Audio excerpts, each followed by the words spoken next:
আজকের রাতটা শুধু আর্জেন্টিনা বনাম ইংল্যান্ডের ম্যাচ নয়, এটা সম্মানের লড়াই, এটা স্বপ্ন বাঁচিয়ে রাখার লড়াই, এটা কোটি কোটি আর্জেন্টাইন সমর্থকের হৃদস্পন্দনের লড়াই।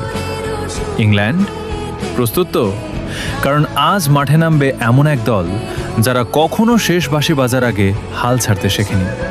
মেসির চোখে এখনো একটাই স্বপ্ন, আরেকবার বিশ্বকাপের ফাইনালে পৌঁছানো। সেই স্বপ্নকে সত্যি করতে আজ আলভারেজকে খেলতে হবে আগুন হয়ে, এনজোকে জিততে হবে মিডফিল্ডের প্রতিটি যুদ্ধ, মার্টিনেজকে হতে হবে অদম্য দেয়াল, আর আকাশী সাদা জার্সি পরা প্রতিটি যোদ্ধাকে লড়তে হবে শেষ নিঃশ্বাস পর্যন্ত। আজ জয় চাই শুধু 3 পয়েন্টের জন্য নয়, জয় চাই একটি জাতির হাসির জন্য, কোটি ভক্তের চোখের স্বপ্নের জন্য, আর সেই মানুষটার জন্য যিনি বছরের পর বছর নিজের সবটুকু দিয়ে এই আকাশী সাদা জার্সিকে পৃথিবীর সবচেয়ে সম্মানিত জার্সিগুলোর একটিতে পরিণত করেছেন। আজকের রাত হয় ইতিহাস লেখা হবে, নয়তো ইতিহাস লেখার জন্য শেষ রক্তবিন্দু পর্যন্ত লড়াই দেখা যাবে। Vamos Argentina! ফাইনালের পথে আর মাত্র এক ধাপ, আজ জয় ছাড়া অন্য কিছু নয়।